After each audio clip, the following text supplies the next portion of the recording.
Alors non, on n'a pas pété un plomb avec ce titre, mais on vous doit une petite explication.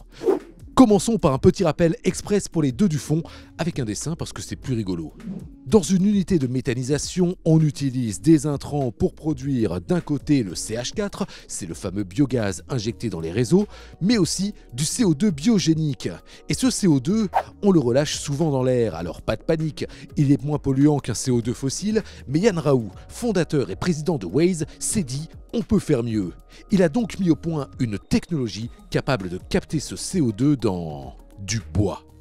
En fait, notre technologie est complètement intégrée aux méthaniseurs agriculteurs. On vient par piquage prendre le CO2 qui part aux petits oiseaux. Donc on le prélève et on l'utilise dans une cellule fermée qu'on monte en température. On carbonise le bois. Le bois, il y a 50% de carbone et quand il est pyrolysé, on en obtient 80%. Ce bois pyrolysé, vous le connaissez, c'est le biochar, un charbon hyper stable utilisé comme amendement dans les sols qui booste les rendements. Mais surtout, côté crédit carbone, générer du biochar, eh bien, c'est le jackpot. Une tonne de biochar, c'est entre 2,5 et 3 tonnes de CO2 équivalent séquestré, qui est donc du crédit carbone. Aujourd'hui, sur 1000 tonnes de biochar par an produites par un agriculteur méthaniseur, on peut estimer que ça peut être un revenu de l'ordre de 500 000 € par an.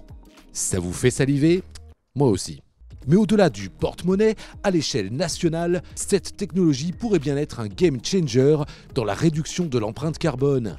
Le fait de valoriser ce CO2 et piéger le carbone du CO2 dans le biochar permet aujourd'hui de faire de l'ENR méthanisation la première énergie renouvelable à bilan carbone négatif. Si on équipait par exemple les 700 agriculteurs méthaniseurs aujourd'hui, c'est de l'ordre de 2 millions de tonnes de CO2 équivalent séquestré par an. Il faut savoir que la politique française de CCUS, c'est entre 4 et 8 millions de tonnes de CO2 équivalent séquestré par an en 2030. Donc 2 millions de tonnes, on peut le faire aujourd'hui. On résume, un gros levier pour réduire notre empreinte carbone, un bon coup de pouce pour les agriculteurs méthaniseurs et une technologie prête à l'emploi. Franchement, j'ai envie de dire qu'est-ce qu'on attend? On se retrouve le mois prochain pour un nouvel épisode de Carbon Farming. Ciao!